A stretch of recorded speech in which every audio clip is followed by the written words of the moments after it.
क्या आपने कभी सोचा है कि कुछ लोग जिंदगी में वो हासिल कैसे कर लेते हैं जो बाकियों को असंभव लगता है? क्यों कुछ लोग हर मुश्किल के बावजूद आगे बढ़ते रहते हैं जबकि बाकी लोग वहीं रुक जाते हैं जहां हालात उन्हें गिरा देते हैं? क्या इनके पास कोई जादुई ताकत है या फिर इन्हें अपने अंदर की वो शक्ति मिल गई है जो ज्यादातर लोग ढूंढ ही नहीं पाते? दोस्तों, जिंदगी में इम्पॉसिबल लगने वाली चीजें असल में इम्पॉसिबल नहीं होती। हमारी सोच, हमारे डर और हमारे सीमित विश्वास उन्हें इम्पॉसिबल बना देते हैं। लेकिन अगर आप अपने दिमाग की असली शक्ति को समझ लें, अगर आप अपने ब्रेन और बॉडी को साइंटिफिकली ट्रेन करना सीख जाएं, तो इम्पॉसिबल धीरे धीरे आपका नया नॉर्मल बन सकता है। आज हम बात करने वाले हैं एक ऐसी किताब की जो बताती है कि असंभव को हासिल करने के पीछे कोई रहस्य नहीं, बल्कि एक फॉर्मूला है। एक ऐसा स्टेप बाय स्टेप प्रोसेस जिससे ऑर्डिनरी इंसान एक्स्ट्रॉर्डिनरी बन सकता है। यह किताब है द आर्ट ऑफ इम्पॉसिबल, जिसे लिखा है स्टीवन कॉटलर ने, और इसमें बताया गया है कि कैसे कोई भी व्यक्ति अपने भीतर की छिपी हुई क्षमता को जगाकर पीक परफॉर्मेंस की अवस्था तक पहुंच सकता है। तो अगर आप यह समझना चाहते हैं कि ग्रेटनेस कोई टैलेंट नहीं बल्कि एक ट्रेनेबल स्किल है, अगर आप यह जानना चाहते हैं कि इम्पॉसिबल को साइंटिफिकली कैसे पॉसिबल बनाया जाए, तो यह वीडियो आपके लिए है। क्योंकि अगले कुछ मिनटों में आप वो प्रिंसिपल्स जानेंगे जो हर वर्ल्ड क्लास परफॉर्मर अपनाता है, चाहे वो एथलीट हो, साइंटिस्ट या एंटरप्रेन्योर। तो तैयार हो जाइए, क्योंकि अब शुरू होती है वह जर्नी जो आपकी सोच की सीमाएं तोड़ देगी। The art of impossible. Chapter 1, the possibility mindset. क्या आपने कभी सोचा है कि कुछ लोग ऐसे काम कैसे कर जाते हैं जिन्हें देखकर बाकी दुनिया कहती है ये तो नामुमकिन है? क्यों कुछ लोग वो हासिल कर लेते हैं जो आम इंसान सोचने से भी डरते हैं?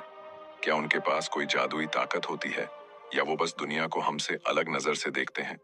लेखक स्टीवन कॉटलर कहते हैं, इम्पॉसिबल कोई चीज नहीं है, ये सिर्फ हमारी सोच की एक सीमा है। हर वो चीज जो आज पॉसिबल लगती है, हवाई जहाज उड़ाना, स्पेस में जाना या इंटरनेट बनाना, कभी किसी के लिए इम्पॉसिबल थी। लेकिन फर्क सिर्फ इतना था कि किसी ने उस सीमा को चुनौती दी, किसी ने कहा क्यों नहीं, और यहीं से शुरू हुई असंभव को संभव बनाने की कहानी। असल में हमारा दिमाग ही हमारी सबसे बड़ी शक्ति भी है और सबसे बड़ी रुकावट भी। जब हम किसी गोल को नामुमकिन मान लेते हैं तो हमारा ब्रेन उसी वक्त सॉल्यूशन ढूंढना बंद कर देता है।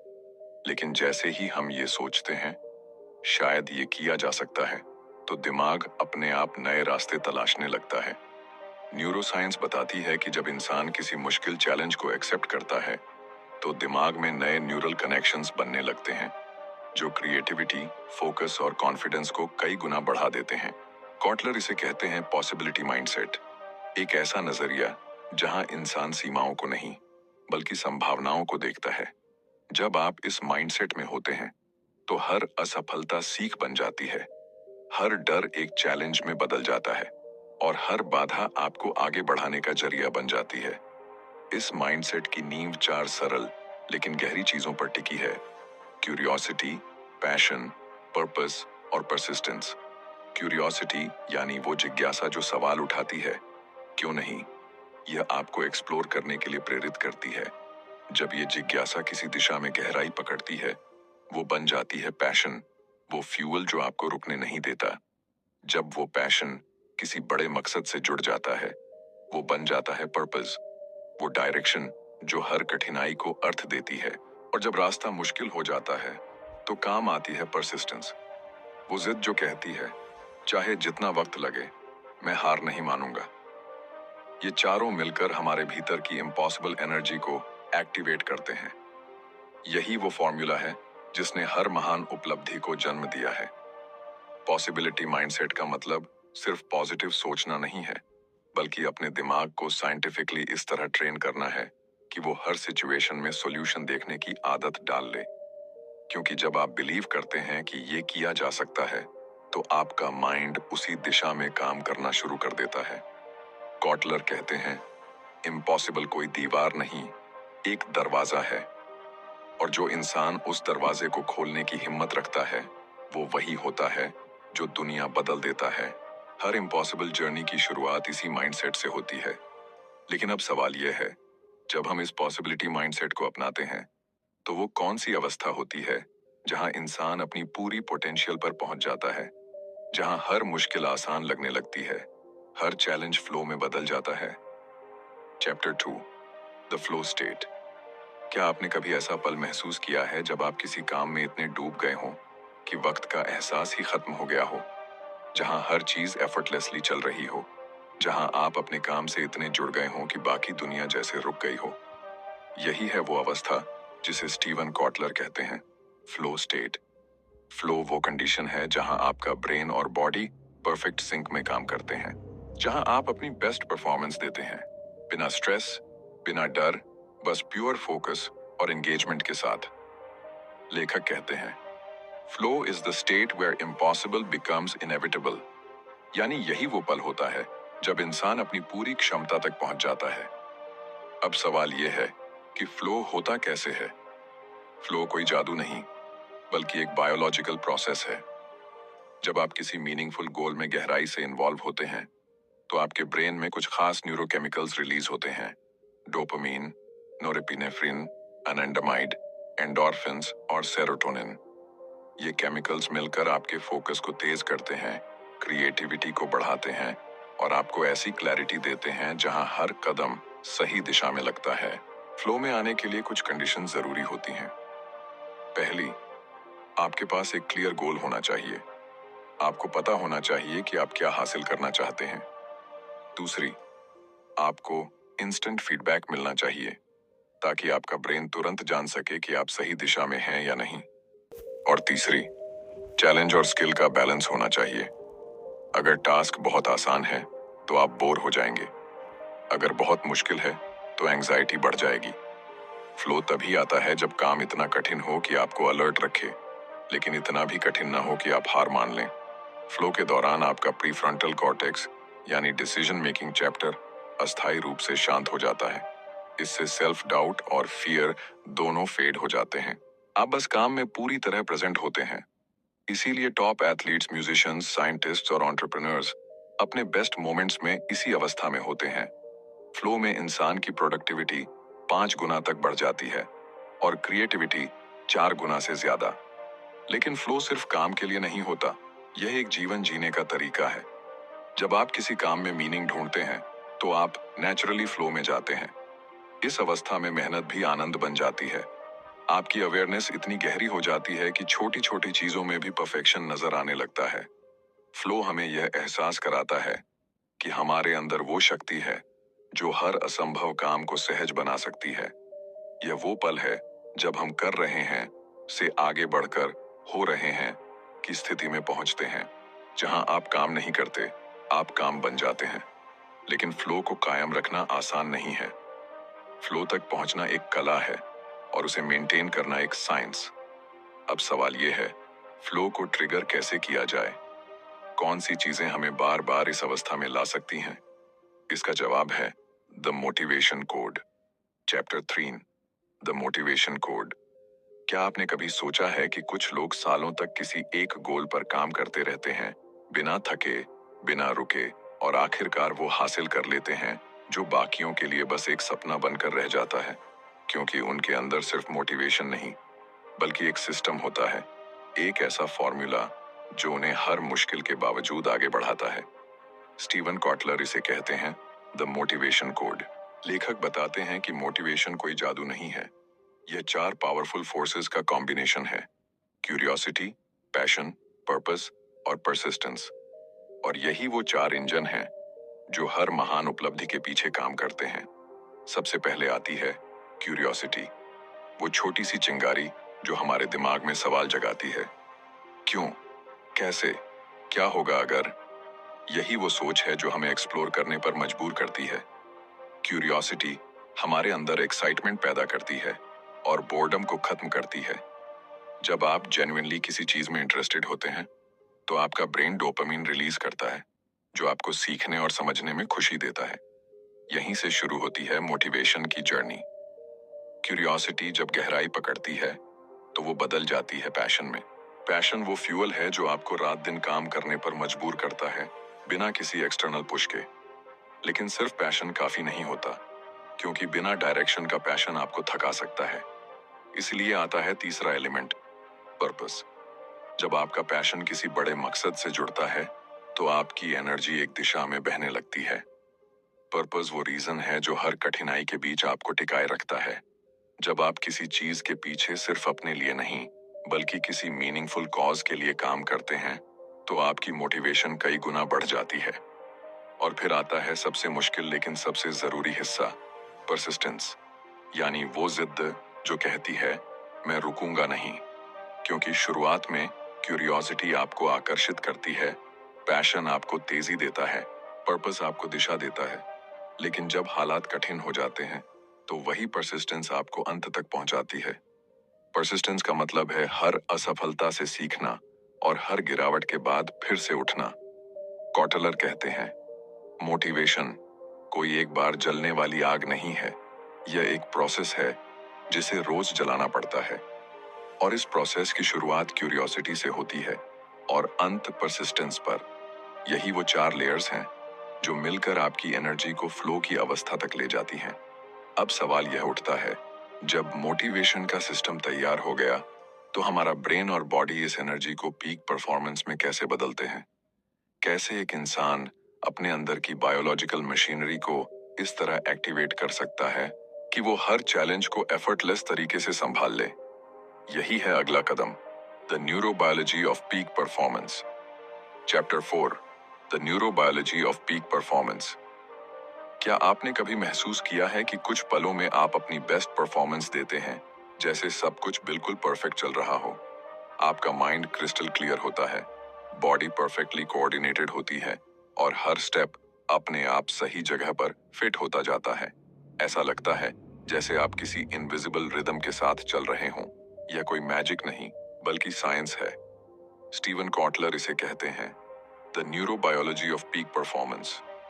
लेखक बताते हैं कि जब हम अपनी लिमिट तक परफॉर्म करते हैं, तो हमारे अंदर कुछ खास बायोलॉजिकल सिस्टम्स एक्टिवेट हो जाते हैं। यह सिस्टम्स हमारे दिमाग और शरीर को एक पावरफुल मोड में डाल देते हैं, जहां हर सेल, एवरी मसल और हर थॉट एक ही डायरेक्शन में काम करने लगता है, परफॉर्मेंस की डायरेक्शन में। पीक परफॉर्मेंस के दौरान आपके ब्रेन में 5 प्रमुख न्यूरोकेमिकल्स का डांस चलता है, डोपामीन, नोरेपिनेफ्रिन, एंडोर्फिन्स, एनेंडामाइड और सेरोटोनिन। डोपामीन आपको एक्साइटमेंट देता है और फोकस को तीखा करता है। नोरेपिनेफ्रिन आपको अलर्ट रखता है ताकि आप हर छोटी डिटेल पकड़ सकें। एंडोर्फिन्स पेन को डल करते हैं और आपको एनर्जेटिक बनाए रखते हैं। एनेंडामाइड आपकी क्रिएटिविटी को खोलता है, वो आउट ऑफ द बॉक्स सोचने की क्षमता बढ़ाता है। और सेरोटोनिन आपको सेटिस्फैक्शन और इमोशनल बैलेंस देता है। ये पांचों केमिकल्स मिलकर आपके दिमाग को एक सुपर कंप्यूटर में बदल देते हैं। फ्लो के दौरान यही केमिस्ट्री आपको उस जोन में ले जाती है जहां इम्पॉसिबल काम भी आसान लगने लगते हैं। यही वजह है कि टॉप एथलीट्स, साइंटिस्ट्स और इनोवेटर्स अपने बेस्ट रिजल्ट्स इसी अवस्था में देते हैं। कॉटलर कहते हैं कि हमारा ब्रेन और बॉडी कांस्टेंट कम्युनिकेशन में रहते हैं।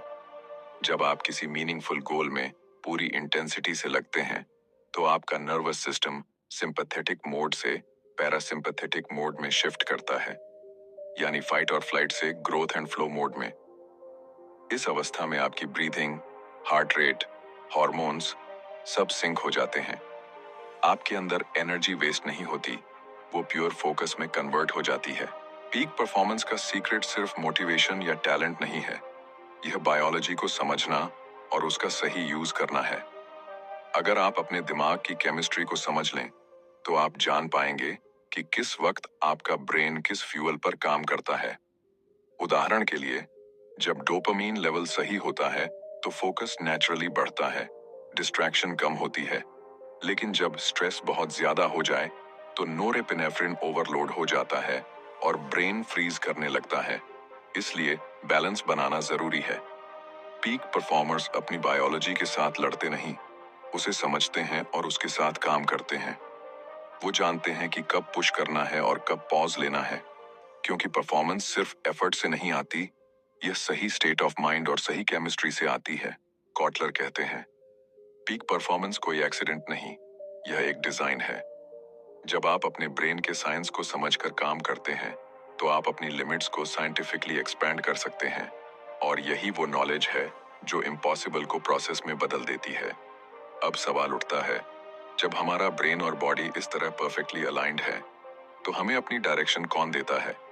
क्योंकि एनर्जी बिना डायरेक्शन के बिखर जाती है। यहीं आता है नेक्स्ट की, the power of goals. Chapter 5, the power of goals. क्या आपने कभी गौर किया है कि ज्यादातर लोग मेहनत तो बहुत करते हैं, लेकिन उनकी मेहनत किसी दिशा में नहीं जाती। वो दिन रात लगे रहते हैं, फिर भी रिजल्ट वैसा नहीं मिलता जैसा वो चाहते हैं। असल में मेहनत कभी व्यर्थ नहीं जाती, बस फर्क इस बात का होता है कि वो सही दिशा में लग रही है या नहीं, और यही दिशा तय करते हैं गोल्स। स्टीवन कॉटलर कहते हैं कि गोल सिर्फ एक टारगेट नहीं होता, ये हमारे दिमाग के लिए एक जीपीएस की तरह काम करता है। जब आपको साफ पता होता है कि आप क्या हासिल करना चाहते हैं तो आपका ब्रेन ऑटोमेटिकली उसी दिशा में एनर्जी और अटेंशन लगाना शुरू कर देता है। लेकिन अगर गोल वेग या अनक्लियर हो तो दिमाग कंफ्यूज्ड रहता है, और यही कंफ्यूजन प्रोग्रेस को रोक देता है। लेखक बताते हैं कि गोल्स के 3 लेवल होते हैं, high hard goals, clear goals और डेली गोल्स। हाई हार्ड गोल वो होता है जो आपको डराए भी और एक्साइट भी करे, जैसे कोई इम्पॉसिबल सा ड्रीम, मुझे वर्ल्ड क्लास एथलीट बनना है या मुझे अपनी फील्ड में ग्लोबल इनोवेशन करना है। ऐसे गोल्स हमारे अंदर एड्रेनालिन और डोपामिन दोनों को एक्टिवेट करते हैं, जो लॉन्ग टर्म मोटिवेशन के लिए जरूरी हैं। लेकिन सिर्फ बड़ा गोल बनाना काफी नहीं होता, क्योंकि ब्रेन को इमीडिएट क्लैरिटी चाहिए होती है। अभी मुझे क्या करना है। यहीं पर आते हैं क्लियर गोल्स। ये वो छोटे माइलस्टोन्स होते हैं जो आपके बड़े सपने तक पहुंचने का रास्ता बनाते हैं। जब आप किसी बड़े गोल को छोटे एक्शनेबल स्टेप्स में तोड़ते हैं तो दिमाग हर स्टेप पूरा करने पर डोपामाइन रिलीज करता है और आप नेचुरली मोटिवेटेड रहते हैं। तीसरे होते हैं डेली गोल्स, यानी वो छोटे काम जो आज के दिन आपके बिगर मिशन को थोड़ा आगे बढ़ाते हैं। जब आप हर दिन अपने स्मॉल गोल्स पूरा करते हैं तो ब्रेन उन्हें सक्सेस सिग्नल्स के रूप में स्टोर करता है। धीरे धीरे ये छोटे सिग्नल्स आपके अंदर सक्सेस की आइडेंटिटी बना देते हैं। मैं वो इंसान हूं जो जो ठानता हूं वो पूरा करता हूं। कॉटलर कहते हैं कि सही गोल सेटिंग से ब्रेन के 3 सिस्टम्स एक्टिवेट होते हैं, फोकस, रिवॉर्ड और लर्निंग। फोकस आपको डिस्ट्रैक्शन से बचाता है, रिवॉर्ड सिस्टम आपको कंसिस्टेंट एनर्जी देता है, और लर्निंग सिस्टम हर असफलता से इनसाइट निकालना सिखाता है।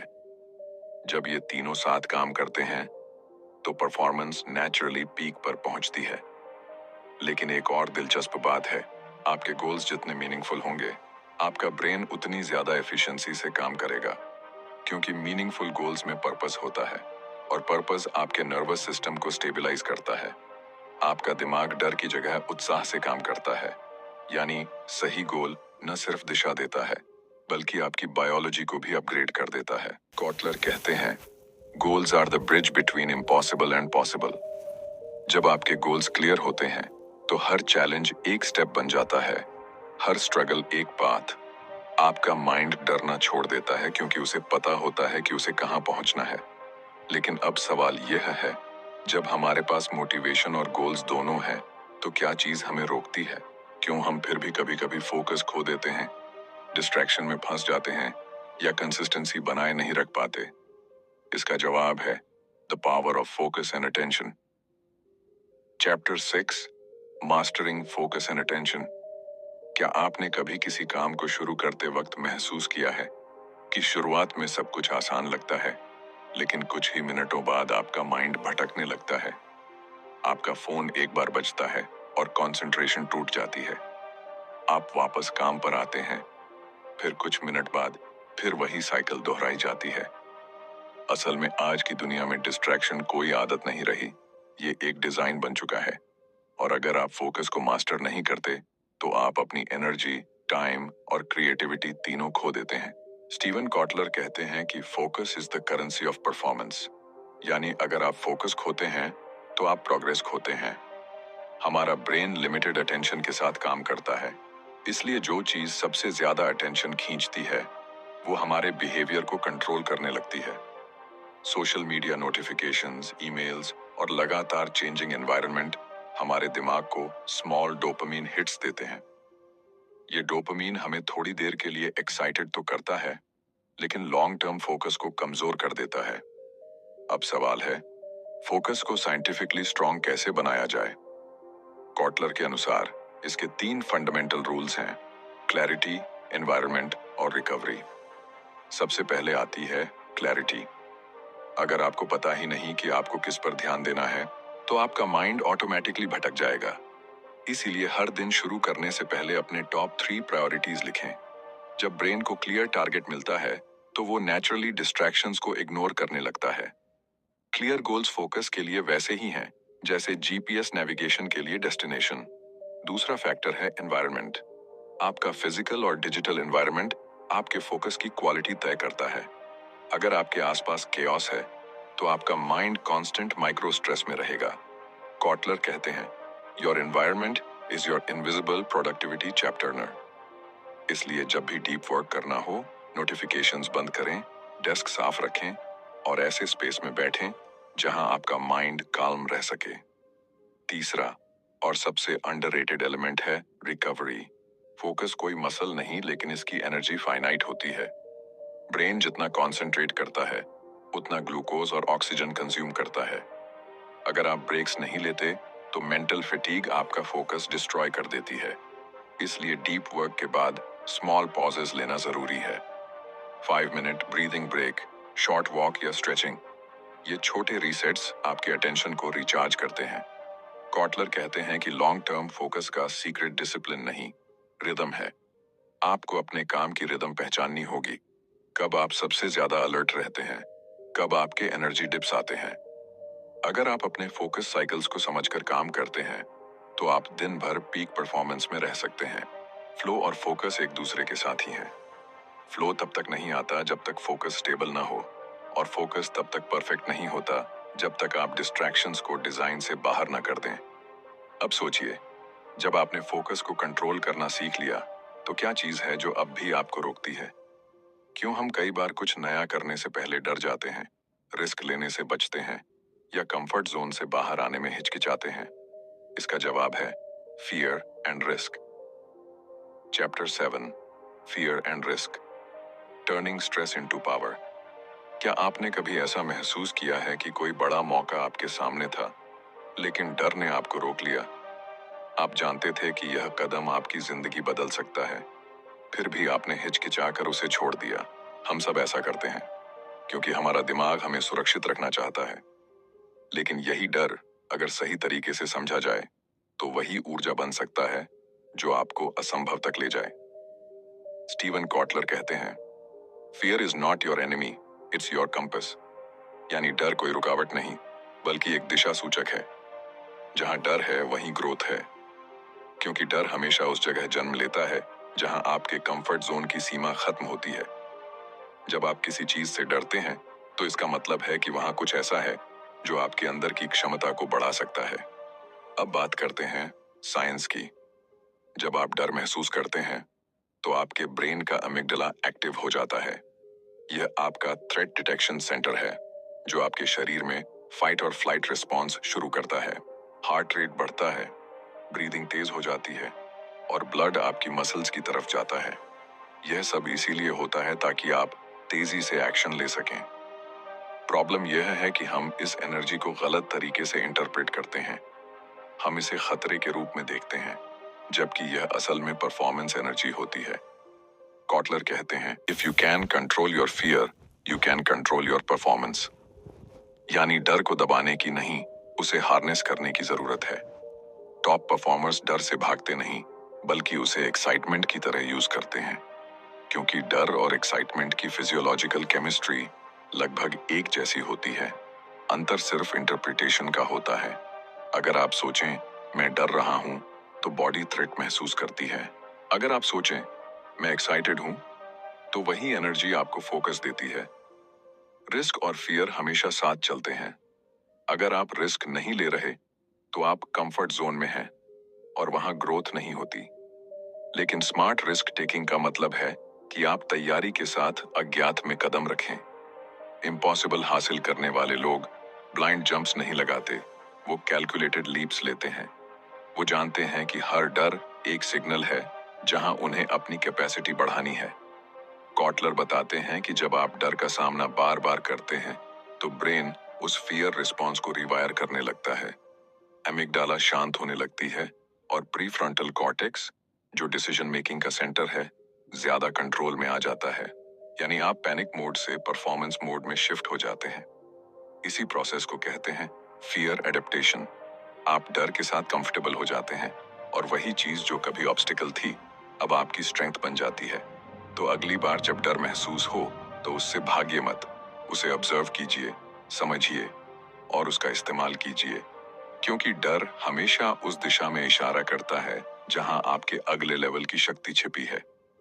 अब जब आपने डर को एनर्जी में बदलना सीख लिया तो अगला कदम है इस एनर्जी को लॉन्ग टर्म कंसिस्टेंसी में बदलना, क्योंकि मोमेंटरी करेज से आप शुरुआत तो कर सकते हैं, लेकिन लॉन्ग टर्म सक्सेस के लिए चाहिए एक चीज, grit. Chapter 8, the art of grit and resilience. क्या आपने कभी किसी ऐसे इंसान को देखा है जो बार बार गिरने के बाद भी हार नहीं मानता? वो हर असफलता के बाद और मजबूत होकर उठता है, जैसे उसके अंदर कोई ऐसी ताकत हो जो टूटने नहीं देती। वो ताकत है ग्रिट, और इसे समझना असंभव को हासिल करने के लिए सबसे जरूरी कदम है। स्टीवन कॉटलर कहते हैं, grit is not about intensity, it's about consistency. यानी असली ताकत एक दो दिन की मेहनत में नहीं, बल्कि उस लंबे संघर्ष में होती है जहां आप रोज थोड़ा थोड़ा आगे बढ़ते हैं, हर दिन छोटे कदम उठाते हैं, भले ही वो दिन आसान ना हो। ग्रिट कोई जन्मजात गुण नहीं है, यह एक ट्रेन्ड माइंडसेट है। हमारा ब्रेन कंसिस्टेंसी के जरिए रीवायरिंग करता है।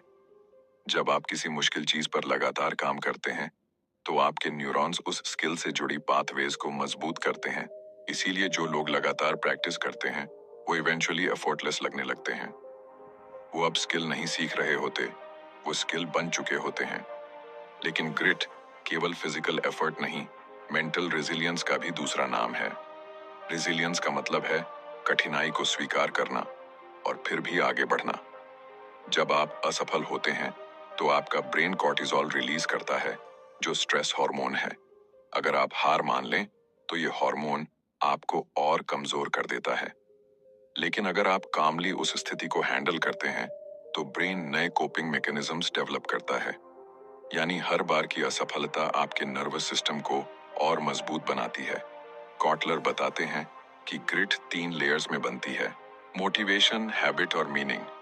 मोटिवेशन आपको शुरुआत कराती है, हैबिट वो सिस्टम बनाती है जो आपको हर दिन डिसिप्लिन में रखता है, और मीनिंग वो रीजन देता है जिससे आप मुश्किल वक्त में भी टिके रहते हैं। जब ये तीनों एक साथ आते हैं तो आपकी कंसिस्टेंसी ब्रेक नहीं होती। इसीलिए सबसे सफल लोग सेटबैक्स को फेलियर नहीं, फीडबैक मानते हैं। वो हर गिरावट से सीख निकालते हैं और अपने अप्रोच को रिफाइन करते जाते हैं। उनके लिए हर कठिनाई एक टीचर होती है, हर रुकावट एक नया लेसन। कॉटलर कहते हैं, resilience is the muscle that makes the impossible achievable. यानी अगर आप बार बार गिर कर भी उठ सकते हैं तो दुनिया में कुछ भी आपको नहीं रोक सकता। ग्रिट और रेजिलियंस सिर्फ आपको टफ नहीं बनाते, ये आपको फ्लेक्सिबल भी बनाते हैं। आप इमोशनल स्टेबिलिटी सीखते हैं, आप प्रेशर में भी शांत रहना सीखते हैं, और सबसे जरूरी, आप भरोसा रखना सीखते हैं। भरोसा इस बात पर कि अगर मैं मेहनत करता रहूंगा तो एक दिन असंभव भी झुक जाएगा। अब जब आपने कंसिस्टेंसी और रेजिलियंस की कला समझ ली तो अगला कदम उतना ही महत्वपूर्ण है, रिकवरी। क्योंकि बिना रिकवरी के ग्रिट भी थक जाता है। पीक परफॉर्मर्स सिर्फ मेहनत नहीं करते, वो सही वक्त पर रिचार्ज भी करते हैं। यही बैलेंस उन्हें लंबे समय तक अनस्टॉपेबल बनाए रखता है। Chapter 9, the recovery effect. क्या आपने कभी सोचा है कि आज की दुनिया में लोग 18 घंटे काम करते हैं, कई बार नींद तक छोड़ देते हैं, फिर भी वो अपनी बेस्ट परफॉर्मेंस नहीं दे पाते, जबकि कुछ लोग कम मेहनत करके भी ज्यादा अचीव कर लेते हैं। फर्क सिर्फ एक चीज में है, रिकवरी। स्टीवन कॉटलर कहते हैं, recovery is not rest, it's preparation. यानी आराम का मतलब आलस नहीं, बल्कि परफॉर्मेंस के अगले स्तर की तैयारी है। हमारा ब्रेन और बॉडी लगातार एनर्जी खर्च करते हैं और अगर हम उन्हें रिचार्ज नहीं करते तो वो बर्नआउट मोड में चले जाते हैं। कोई भी मशीन अगर लगातार चले तो ओवरहीटिंग शुरू हो जाती है। वैसे ही हमारा नर्वस सिस्टम भी ओवरहीट होने लगता है। फ्लो, फोकस और ग्रिट तब तक काम करते हैं जब तक बॉडी और माइंड के पास फ्यूल हो। कॉटलर बताते हैं कि रिकवरी साइंस बेस्ड है। जब आप आराम करते हैं तो आपके ब्रेन में ग्लिम्फेटिक सिस्टम नाम का प्रोसेस एक्टिवेट होता है।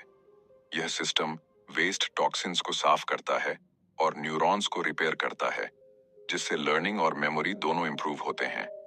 यानी असली ग्रोथ तब होती है जब आप सो रहे होते हैं या आराम कर रहे होते हैं। रिकवरी के 3 सबसे जरूरी पिलर्स हैं: स्लीप, एक्टिव रेस्ट और माइंड रीसेट। सबसे पहले आता है स्लीप। कॉटलर कहते हैं कि डीप स्लीप वो टाइम है जब आपका ब्रेन डोपामिन और सेरोटोनिन बैलेंस करता है। अगर आप नींद से समझौता करते हैं तो आपका फोकस, क्रिएटिविटी और इमोशनल कंट्रोल गिरने लगता है। 7 से 8 घंटे की क्वालिटी स्लीप कोई लग्जरी नहीं बल्कि बायोलॉजिकल नेसेसिटी है। दूसरा पिलर है एक्टिव रेस्ट। इसका मतलब सिर्फ कुछ न करना नहीं बल्कि ऐसा एक्टिविटी करना जो आपको रिचार्ज करे। वॉक लेना, म्यूजिक सुनना, मेडिटेशन या लाइट एक्सरसाइज, ये सब आपके पैरासिम्पैथेटिक नर्वस सिस्टम को एक्टिवेट करते हैं, जो स्ट्रेस को कम करता है और एनर्जी को रिस्टोर करता है। एक्टिव रेस्ट का सबसे बड़ा फायदा यह है कि यह ब्रेन को बोर्डम से बचाकर रिचार्ज करता है। तीसरा पिलर है माइंड रीसेट। हर दिन कुछ मिनटों का मेंटल साइलेंस आपके दिमाग के सर्किट्स को रीसेट करता है। जब आप हर दिन कुछ समय के लिए सिर्फ ब्रीदिंग या ग्रेटिट्यूड पर ध्यान देते हैं तो आपका प्रीफ्रंटल कॉर्टेक्स शांत होता है। इससे आपकी क्लैरिटी और इमोशनल बैलेंस दोनों बढ़ते हैं। कॉटलर बताते हैं कि हाई परफॉर्मर्स रिकवरी को उतनी ही गंभीरता से लेते हैं जितनी वो प्रैक्टिस को लेते हैं, क्योंकि उन्हें पता है रिकवरी बिल्ड्स रेडीनेस। अगर आप लगातार पुश करते रहेंगे तो बॉडी एग्जॉस्शन और माइंड कंफ्यूजन में फंस जाएगा। लेकिन अगर आप रिकवरी को चैप्टर ऑफ परफॉर्मेंस बना लेते हैं तो आपका फोकस और क्रिएटिविटी मल्टीप्लाई हो जाती है। Think of it like this: flow और परफॉर्मेंस एक्सेलरेशन है, जबकि रिकवरी ब्रेक है।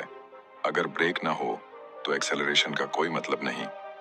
पीक परफॉर्मेंस उन्हीं को मिलती है जो एक्सेलरेट और ब्रेक दोनों सही समय पर लगाना जानते हैं।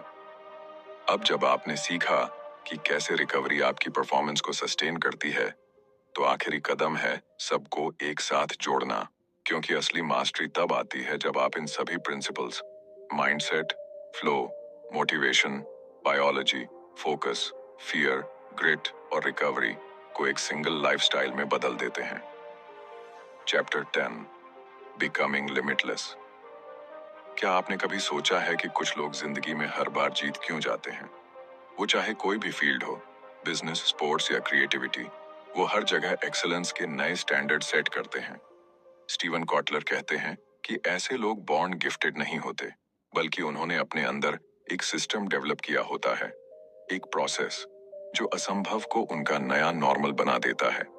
इसे कहते हैं बिकमिंग लिमिटलेस। लिमिटलेस बनने का मतलब सुपर ह्यूमन बनना नहीं है, बल्कि अपने अंदर के पोटेंशियल को पूरी तरह एक्टिवेट करना है, क्योंकि हमारे अंदर वो सब पहले से मौजूद है जो हमें एक्स्ट्रॉर्डिनरी बना सकता है। बस हमें उसे जागरूक तरीके से इस्तेमाल करना सीखना है। कॉटलर कहते हैं, excellence is not an act, it's a habit of biology.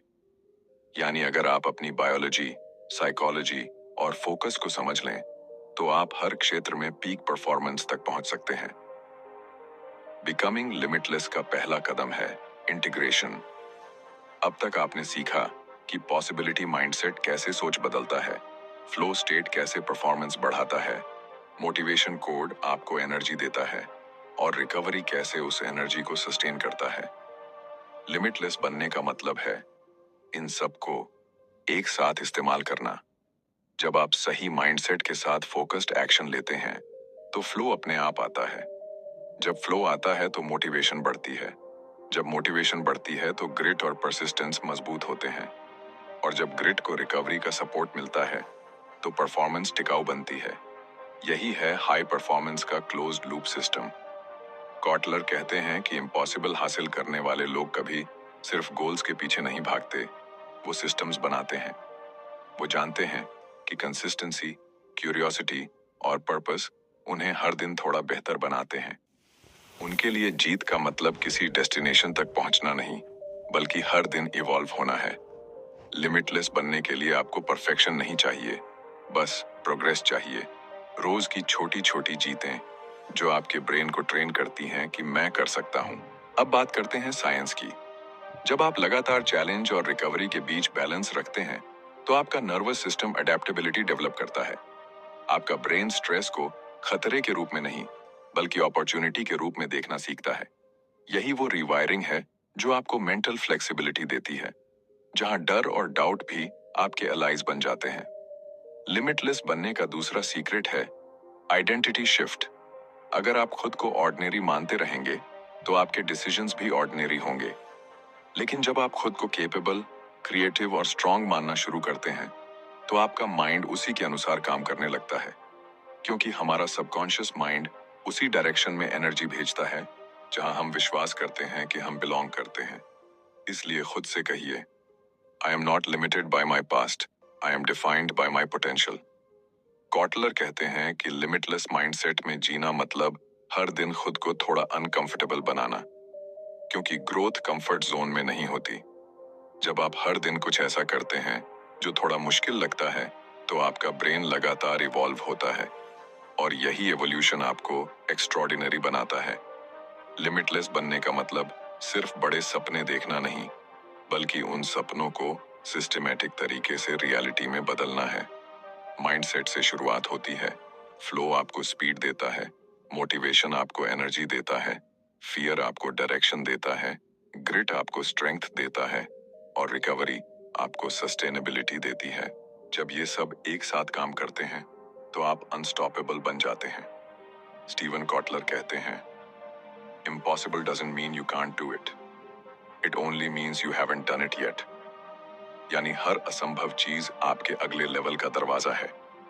आपको बस वो दरवाजा खोलने की हिम्मत रखनी है। तो याद रखिए, लिमिटलेस वो नहीं होते जो कभी नहीं गिरते, बल्कि वो होते हैं जो हर बार गिरकर पहले से ज्यादा मजबूती से उठते हैं। और यही है द आर्ट ऑफ इम्पॉसिबल की असली सीख, कि अगर आप अपने अंदर के साइंस को समझ लें, तो आपकी जिंदगी का हर इम्पॉसिबल धीरे धीरे आपका नया पॉसिबल बन जाता है। दोस्तों, द आर्ट ऑफ इम्पॉसिबल हमें यह सिखाती है कि असली सीमाएं बाहर की दुनिया में नहीं, बल्कि हमारे भीतर होती हैं। जब हम यह मान लेते हैं कि मैं नहीं कर सकता, तो हम अपने ही दिमाग के दरवाजे बंद कर देते हैं। लेकिन जैसे ही हम सोचते हैं क्यों नहीं, तो पूरा यूनिवर्स हमारे साथ काम करना शुरू कर देता है। कॉटलर कहते हैं, इम्पॉसिबल कोई दीवार नहीं, एक दरवाजा है। बस फर्क इतना है कि उसे खोलने की हिम्मत बहुत कम लोग रखते हैं, और जो उस दरवाजे को खोल देते हैं, वो अपनी जिंदगी के ऑथर खुद बन जाते हैं। अगर आप भी अपनी लिमिट्स को तोड़कर कुछ बड़ा करना चाहते हैं, अगर आप भी अपनी जिंदगी में वो लेवल हासिल करना चाहते हैं जो आज आपको इम्पॉसिबल लगता है, तो आज से खुद से सिर्फ एक वादा कीजिए कि आप कोशिश करते रहेंगे, क्योंकि कंसिस्टेंसी ही वो चाबी है जो हर इम्पॉसिबल दरवाजा खोल देती है। और अगर इस वीडियो ने आपको कुछ नया सिखाया, तो इसे लाइक जरूर करें, क्योंकि आपकी छोटी सी सपोर्ट हम जैसे क्रिएटर्स को और बेहतर कंटेंट बनाने की ताकत देती है। वीडियो को शेयर करें ताकि कोई और भी अपनी सोच की सीमाएं तोड़ सके, क्योंकि हम यहाँ हर हफ्ते लाते हैं वो किताबें जो आपकी सोच, आपकी एनर्जी और आपकी जिंदगी तीनों को बेहतर बनाती हैं।